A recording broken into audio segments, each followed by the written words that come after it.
Liberando su potencial. Hablando de potencial humano, ¿alguna vez se han preguntado a qué se debe la gran disparidad de resultados y desempeño entre una persona y otra? Una persona que percibe $250,000 anuales no es 10 veces más astuta ni mejor que una persona que percibe $25,000 anuales. ¿Por qué la diferencia de 10 veces sus ingresos? Y si tomamos a una persona que percibe $2,5 millones al año, ¿será esa persona 100 veces mejor, más astuta que la persona que gana $250,000? Imposible. En un estudio reciente de coeficiente intelectual probaron a 1,000 personas de una cierta población y llegaron a la conclusión de que la mejor persona entre los 1,000 solo era 2,5 veces más astuta que la persona de menor coeficiente intelectual. Solo 2,5 veces la disparidad, y tal vez eso sea con toda la población.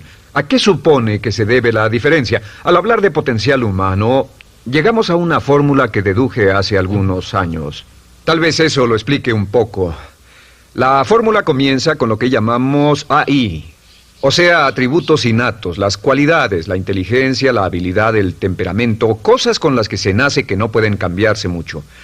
Además de los atributos adquiridos.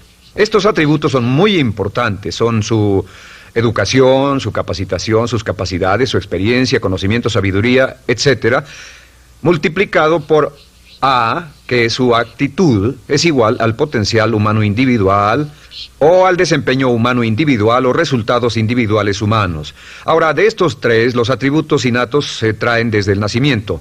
Los adquiridos pueden cambiarse, pero se necesita cierto tiempo para ello, aunque a veces cambiamos muy rápidamente. Cierta información valiosa puede cambiar dramáticamente su eficacia, pero las actitudes pueden aumentarse o disminuirse dramáticamente en segundos. Cada vez que mejoramos nuestra actitud, multiplicamos todas nuestras capacidades. Una actitud ha sido llamada acertadamente el lenguaje más importante del ser humano, la palabra más importante del idioma en el humano. Todo lo que hacemos en la vida, según un estudio en Harvard entre estudiantes ejecutivos, será en un 85% de actitudes. Un 85% de su éxito estará determinado por su actitud. Eso significa que está determinado por cuán positivo o cuánta actitud mental positiva se tenga. Las personas con actitudes mentales positivas tienden a avanzar más rápidamente, se mueven hacia la cima en organizaciones valiosas, ganan más dinero, sacan más satisfacción de la vida. Una actitud mental positiva no significa que baile por las calles y arroje flores. Solo significa que tome una actitud constructiva en general o se aproxime hacia su trabajo, su vida, sus problemas, relaciones, etc. Según el informe Cox de las empresas americanas, según la revista Success, un 85% más de todo lo que se logra se debe a la actitud. Y la pregunta es, ¿de dónde vienen las actitudes? Las actitudes vienen de las expectativas. Muy simple, ya hablamos de eso. Y una forma muy poderosa de mejorar su actitud instantáneamente es decir, aunque no lo crea, pienso que algo maravilloso va a ocurrirme hoy. Como dijimos antes, nuestras expectativas sobre los desenlaces determinan nuestra actitud. Si espera que las cosas salgan bien, tendrá una actitud positiva. Si espera que salgan mal, tendrá una actitud negativa.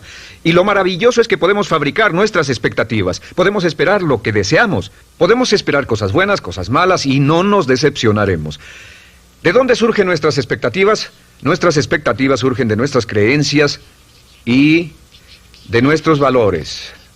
Son el centro de los factores motivacionales de nuestra personalidad, nuestras creencias. Y esto nos conduce a un entendimiento del potencial humano. Significa básicamente que nuestra actitud es una expresión externa de lo que está ocurriendo internamente. Y esto es consistente con las leyes mentales. Con respecto a las creencias, cada uno de nosotros tiene muchas creencias en el fondo que los psicólogos llaman los conceptos propios. El concepto propio, o su descubrimiento, es considerado por muchos como el logro único y más importante para comprender el desempeño humano en el siglo XX. Yo estoy de acuerdo. El concepto propio es como, si queremos usar una analogía militar, el centro de mando. O si queremos usar una analogía técnica, es el programa central de su computadora básica. Es un grupo de creencias, valores, actitudes, sentimientos, ideas, etcétera, almacenadas en el fondo de nosotros y son el resultado de casi todas las experiencias que hemos tenido en la vida. Y algunos investigadores dicen que el concepto propio comienza a formarse aún antes del nacimiento, pero el concepto propio, una vez colocado, precede, predice y determina sus niveles de eficacia y desempeño en todas las áreas de nuestra vida. El concepto propio se convierte en el centro de mando o el programa maestro. El concepto propio de este grupo de creencias determina lo que dirá, lo que hará, cómo actuará, cómo se siente y reacciona, etc. ¿Qué significa esto? Significa que todas las mejoras en su vida externa, todos los cambios en su realidad comienzan con un cambio en su concepto propio. Les voy a explicar lo que significa. Esta es una gráfica muy simple. Hablamos de potencial humano y decimos que la persona promedio usa un 10% o menos de su potencial. Según investigaciones, tal vez es mucho menos. El Instituto Stanford Brain en Santa Clara, California, estima que tal vez se aproxime a un 2%. Seremos generosos y diremos que la persona promedio usa un 10%. Significa que en los mejores casos, la mayoría, como usted o yo, no usamos un 90% de nuestro potencial. Uno de los mejores filósofos, Oliver Wendell Holmes, dice que la tragedia de la persona promedio es que llegan a la tumba con su música aún por dentro. Aún están funcionando con mucho menos de su potencial total. Y esto es el potencial humano. Sabemos que existe una relación directa entre el potencial humano y el concepto propio. Pero como nuestros conceptos propios o nuestras estimaciones de nosotros mismos generalmente son mucho menores de lo que debieran ser, nuestro nivel de desempeño y eficacia también es menor. Sabemos que nuestro concepto propio es altamente subjetivo. ¿Qué significa esto? Significa que el concepto propio, lo que pensamos que es cierto sobre nosotros mismos, no está basado en la realidad, está basado en información que hemos tomado y aceptado como cierto, hasta el grado en que creemos lo que sea de nosotros mismos y se vuelve cierto para nosotros porque actuamos de una forma consistente con ello. Algunas personas que leen sus horóscopos y creen en horóscopos predicen su futuro. Hay algunas personas que toman la crítica y las opiniones de otros a quienes ni siquiera respetan y hacen suyas esas ideas, dando un resultado muy negativo. Lo que piense, lo que acepte como cierto, se vuelve cierto para usted. También sabemos que como adultos tenemos una variedad de conceptos propios. Tenemos un concepto propio de cómo vestirnos, cuánto pesamos, lo que comemos, lo bien que podemos hablar en público, qué tipo de padres somos, qué tipo de hijos somos con nuestros padres, qué tipo de esposo o esposa somos, qué tipo de amante, de conductor. Lo interesante de manejar es que todos los hombres tienen un concepto muy positivo con respecto a esto. Las mujeres no entienden esto, pero los hombres nacen con un genio inherente para manejar. Todos los hombres son choferes excelentes. Si no lo creen, todo lo que tienen que hacer las mujeres que están viendo esto es pensar en la última vez que trataron de corregir la forma de conducir de un hombre y recordarán que no obtuvieron buenas respuestas. ¿Cómo respondemos ante alguien que desafía nuestro concepto propio, sugiriendo que no somos las personas que pensamos ser? Estamos a la defensiva, nos enfadamos, nos irritamos, es difícil que nos traten. Tenemos un concepto propio de lo creativos que somos, lo inteligentes, lo rápido que leemos, lo bueno que somos en los deportes, y si practicamos una gran variedad de ellos, tenemos un concepto propio para cada uno de ellos. Tenemos un concepto propio de lo bien que cocinamos, de lo bien que educamos a nuestros hijos, de lo bien que limpiamos nuestra casa, los autos que manejamos, etc. Y también de lo que valemos por lo que ganamos. Es muy interesante saber que nunca ganamos más del 10% de nuestro concepto propio en ingresos. Nuestro concepto propio determina nuestro nivel de ingresos. Este nivel de concepto propio se llama zona de confort. Y aunque querramos más dinero, veremos que la tendencia humana natural de todas las actitudes es luchar por lograr entrar a la zona de confort y luego quedarnos ahí. Si ganamos un 10% por encima de nuestro concepto propio de ingresos, tendremos una necesidad imperante de deshacernos de ese dinero. Lo donaremos, lo gastaremos en forma extravagante y hasta lo perderemos si recibimos demasiado. Las personas que ganan la lotería siempre están quebradas a los 2 o 3 años. Queman el dinero porque ese dinero está más allá de su concepto propio. Si gana 10% o menos de su nivel de concepto propio, se descubrirá luchando, trabajará más duro, más tiempo, pensará en forma más creativa, buscará diferentes formas para aumentar sus ingresos o sus segundos ingresos. La única forma de mejorar cualquier parte de su vida, incluyendo sus ingresos, es aumentando el nivel del concepto propio de sus ingresos, comenzando a pensar en usted como si estuviera ganando más dinero. Si quiere bajar de peso, la única forma en que podrá lograrlo es pensando en que está delgado. Piense en usted mismo como una persona más delgada. Si quiere volverse una persona más popular, más amorosa, más feliz o más sana, comience a pensar una y otra vez en esas cosas hasta que se vuelvan parte de su nuevo concepto propio. Hablaremos de eso más adelante. Es una parte esencial de la programación de su mente hacia el éxito. Su concepto propio global está determinado por el promedio de sus conceptos propios en las áreas que considere importantes. Ahora, su concepto propio está formado de 3 partes críticas. La primera parte del concepto propio es el ideal propio. El ideal propio es la persona que más desearía ser, es su idea de lo que constituye un ganador, es su visión ideal de lo mejor que puede ser usted. Nada más, una de las cosas que sabemos de las personas con éxito es que las personas con éxito tienen ideales propios muy claros, ideales claros de quién quieren ser en el futuro. Las que no tienen éxito tienen ideales muy vagos. El número 2 es la autoimagen. La autoimagen es como un retrato de cómo se ve a sí mismo y lo que piensa de sí mismo. La autoimagen es el espejo interno, es como se percibe a sí mismo ahora en su desempeño actual, en forma cotidiana. La tercera parte es su autoestima. Su autoestima es cómo se siente consigo mismo.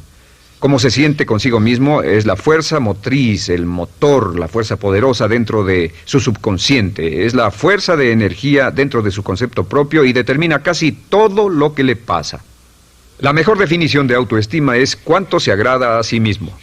Cuánto se agrada a sí mismo como esposo, cuánto se agrada a sí mismo como empleado, cuánto se agrada a sí mismo como jefe, como inversionista, como orador profesional, como atleta, etcétera. Según se agrade a sí mismo, su nivel de autoestima, su sentimiento emocional global respecto a cualquier área de su vida, determina su desempeño y su eficacia en dicha área.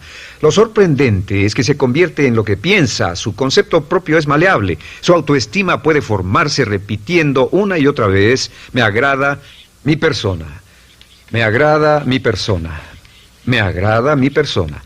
Me agrada mi persona, me agrada mi persona, me agrada mi persona. Entre más se repita, me agrada mi persona, me agrada mi persona, entre más lo repita una y otra vez, más crecerá su autoestima y entre más crezca su autoestima, más crecerá su concepto propio global. Cuando crezca su concepto propio global, su desempeño será mejor en todo lo demás que emprenda. Cada vez que diga, me agrada mi persona, me agrada mi persona, me agrada mi persona, me agrada mi persona, me agrada, será como bombearse psicológicamente. Todo lo que pase que haga que su autoestima suba, hará que se comporte mejor. Todo lo que haga que su autoestima baje, hará que se comporte peor, que cometa errores, que sea infeliz, etcétera.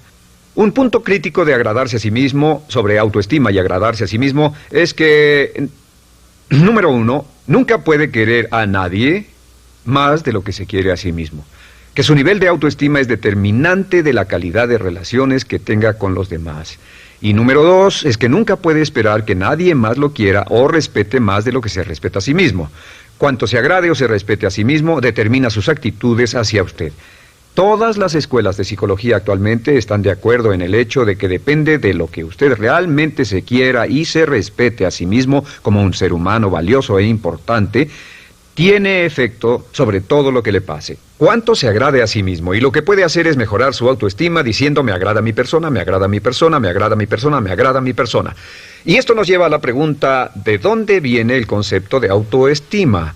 Y descubrimos que el concepto propio es maleable, puesto que no nace con este concepto propio, no nace con ninguna idea sobre sí mismo, no nace con autoimagen ni autoestima, nace en cierto modo como potencial propio. Es la mejor forma de plantearlo. La persona promedio llega al mundo como potencial puro. Y no tiene el concepto propio de que todo lo que es ahora, todo sentimiento que tiene, toda actitud o valor, tuvo que aprenderlo en el transcurso de su vida. También sabemos que el niño llega al mundo con una necesidad imperante de amor y contacto. Y como una gran cantidad de investigaciones lo indican, necesitamos mucho amor y contacto durante toda nuestra vida, pero en especial durante nuestros años de formación, porque de niños aprendemos quiénes somos, cuánto valemos, si somos importantes, inteligentes, amorosos, chistosos. Todo esto lo aprendemos por la forma en que nuestros padres nos tratan. Si nuestros padres, nuestros parientes, tíos o tías, en especial nuestros padres, nos tratan como si fuéramos realmente importantes, crecemos pensando que somos realmente importantes, pero si nuestros padres no lo hacen, pasa algo más. Sabemos que los primeros años de vida son los más importantes para el desarrollo del concepto propio, que un niño comienza a partir de cero. El niño nace sin saber quién es él o ella. Son sumamente valiosos el primero, segundo, tercero, cuarto y quinto años de vida.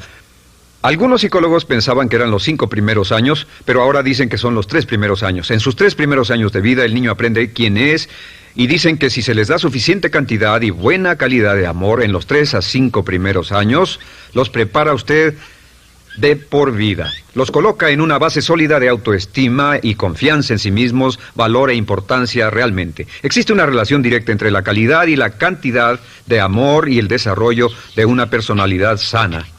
Entre más amor, amor incondicional, reciba un niño en sus años formativos, más fuerte será la base de su personalidad. El reverso de la educación es que casi todos los problemas de psicosis, neurosis, perturbaciones de la personalidad y problemas de comportamiento surgen de los problemas que se tengan con el concepto propio.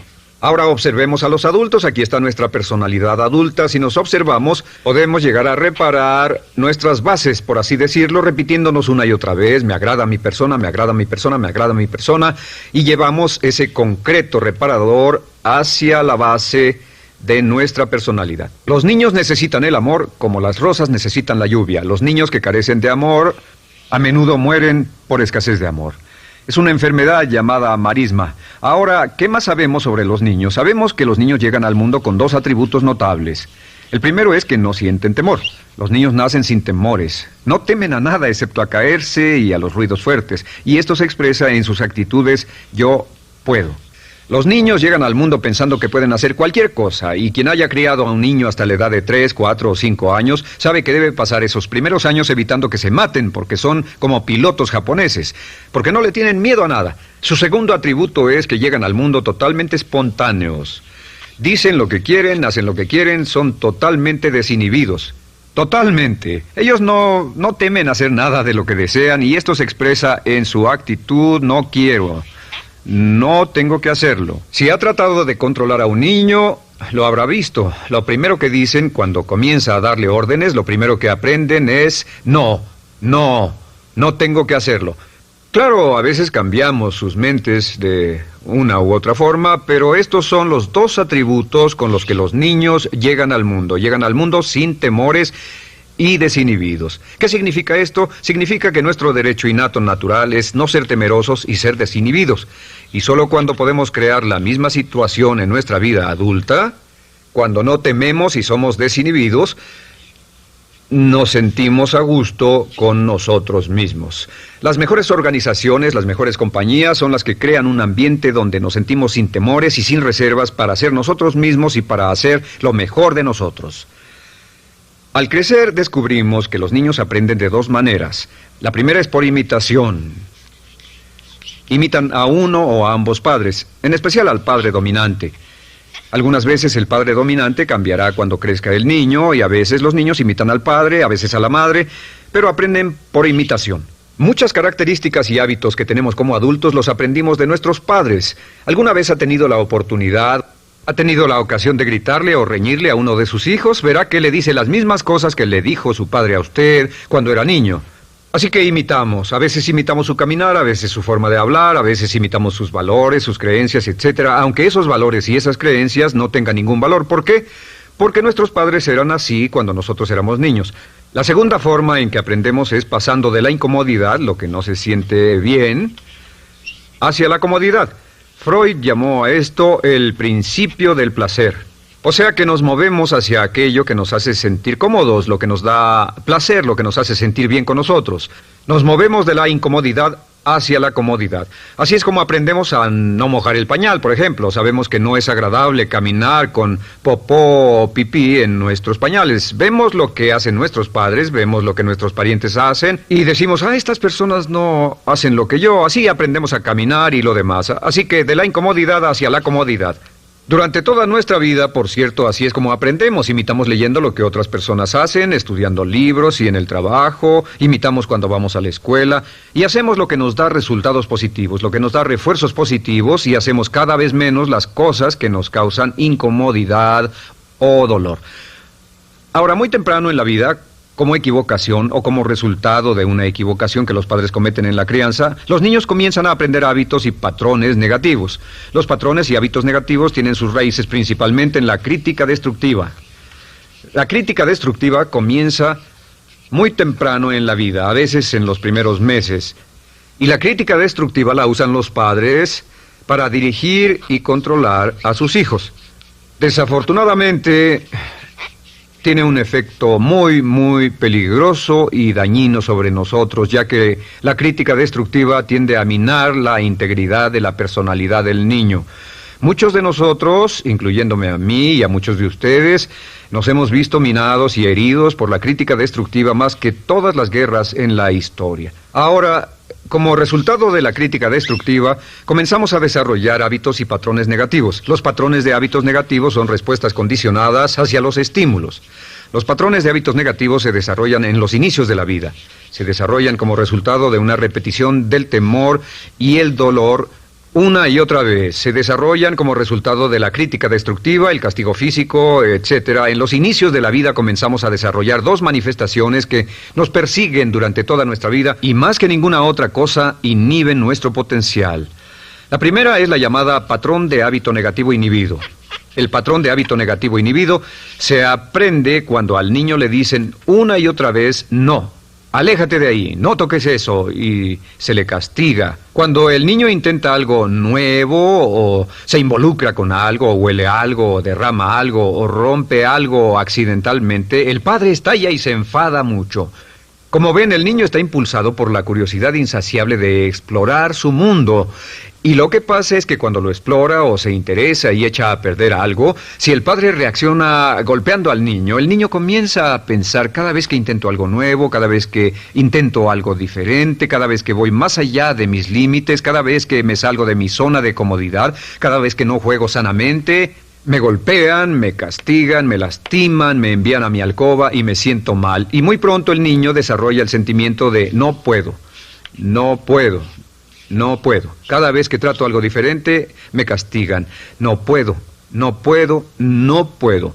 Es como la respuesta de Pavlov. Pavlov sonaba la campana y le daba de comer a un perro, y el perro salivaba, y Pavlov alimentaba al perro. Mientras sonaba la campana, el perro salivaba y siguió haciendo eso, y después Pavlov solo sonaba la campana y el perro salivaba. Lo que pasa en la vida adulta es que esto crea lo que llamamos temor al fracaso.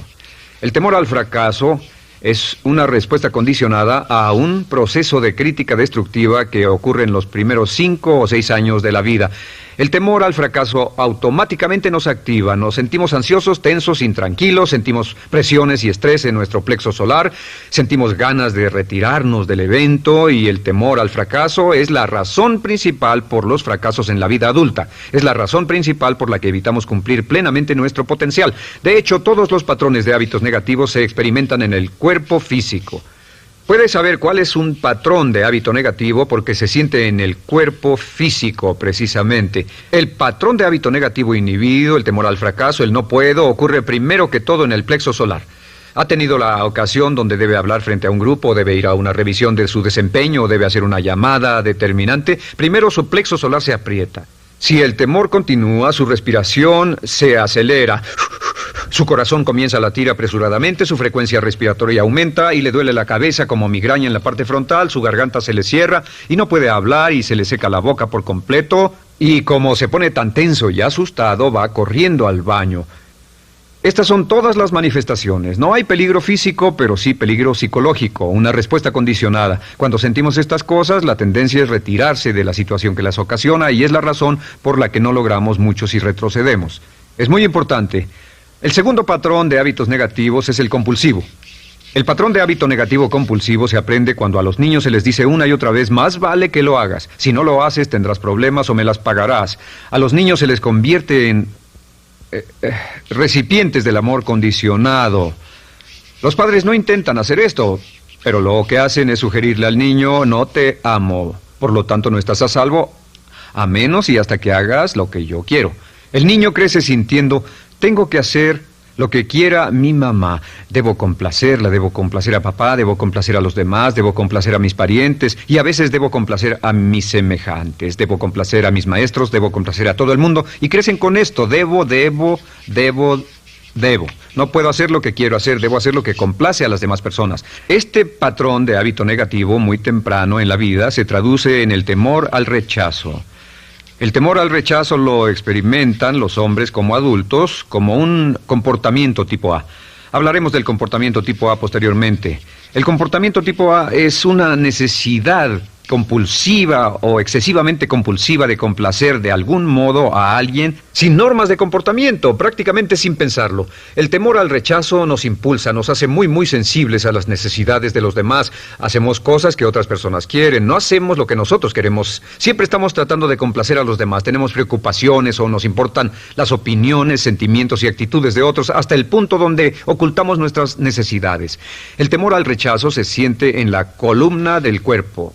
Se divide el cuerpo a la mitad y se siente hacia abajo en la mitad posterior del cuerpo. El primer lugar donde comienza a sentirse el temor al rechazo es generalmente en los hombros y el cuello. Nos sentimos entumidos, duros, tensos. Cuando tenemos mucho que hacer sentiremos un estrés tremendo en la columna. Los músculos se estiran en la parte posterior. A veces se manifestará como flebitis y venas varicosas y a menudo nos darán dolores de cabeza en la parte posterior de esta porque las arterias carótidas que llevan la sangre hasta la cabeza, los músculos a su alrededor se contraen y la cantidad de sangre que fluye hacia la cabeza fluye más lentamente y se siente un terrible dolor de cabeza en la parte posterior. Estos dos temores, los patrones de hábitos negativos compulsivos, el compulsivo y el inhibitorio, son resultado de la crítica destructiva, el gran destructor de la personalidad que nos persigue durante toda la vida. Y lo maravilloso de todo esto es que como son patrones de hábitos aprendidos, podemos olvidarlos. Podemos acabar con el temor al fracaso que nos detiene. Podemos acabar con el temor al rechazo que hace que hagamos cosas que complacen a los demás en vez de complacernos a nosotros, trabajando con nuestra propia autoestima. Porque existe una relación inversa entre la autoestima y el patrón de hábitos negativos. Porque entre más se agrade a sí mismo, menos teme al fracaso.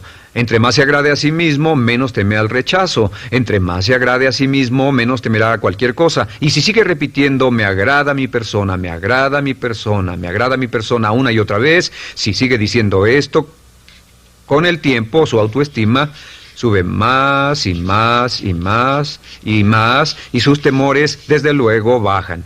Cuando su autoestima sube, sus temores van en dirección opuesta.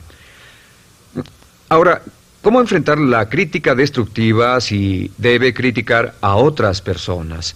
Pues eso es muy simple. Muchos padres nos han preguntado eso. ¿Cómo se controla a los niños? Una de las claves para controlar a los niños es dirigirlos para que hagan algo constructivo en lugar de hacer algo destructivo.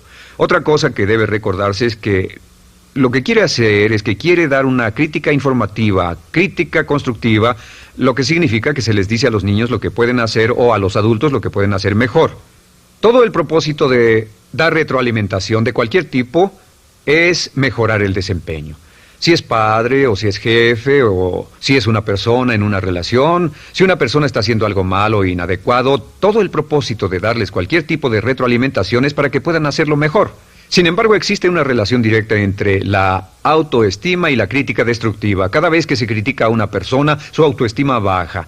Y cada vez que su autoestima baja, su habilidad para desempeñarse baja. Si critica a una persona en forma destructiva demasiado tiempo, llegará a un punto donde no intentarán nada. Se convierte en lo que llamamos hipersensible. Un adulto hipersensible es aquel que no puede aceptar críticas de nadie. Un adulto hipersensible es una persona que está muy tensa, ansiosa, si siquiera sugiere que no está haciendo lo correcto. Si trata con un adulto hipersensible, la clave es sentarlo y recordar 4 cosas. Número 1, comenzar con alabanzas. Número 2, proteja la autoestima de la persona a toda costa. Número 3, discuta el desempeño y no a la persona. Hable del comportamiento más que de la persona. Y número 4 es enfocarse hacia el futuro en vez de en el pasado. Enfóquese hacia lo que va a hacerse en forma diferente en el futuro en vez de lo que pasó en el pasado. ¿Por qué? Una razón muy simple, porque una persona no puede controlar el pasado. Al no poder controlar el pasado, cualquier crítica de lo que han hecho en el pasado les da un estrés tremendo y frustración. Así que, en resumen, la clave del éxito en la vida es una actitud mental positiva. Una actitud mental positiva se basa en expectativas de éxito, de una serie de expectativas positivas. Esa serie de expectativas positivas se basa en sus creencias y en su concepto de sí mismo. El centro de su concepto propio que determina su eficacia en la vida es su autoestima, y su autoestima se mide por cuanto se valore a sí mismo. Las dos cosas que nos frenan más que nada son el temor al fracaso y el temor al rechazo. Y uno de nuestros secretos centrales de éxito es este: Conviértase en un organismo generador de autoestima perpetua. Haga continuamente cosas para usted mismo, hacia sí mismo en su vida, que hagan que se agrade a sí mismo, que se ame, que se acepte, que se respete, que hagan que se sienta fantástico con usted mismo. Si es un jefe o un padre, no olvide que la clave para el máximo desempeño en su hogar y en su trabajo es hacer que las personas se sientan maravillosamente consigo mismas. Entre mejor se sienta consigo mismo y más se agrade, más probable será que logre que las personas a su alrededor lo quieran, lo acepten, lo respeten, se respeten.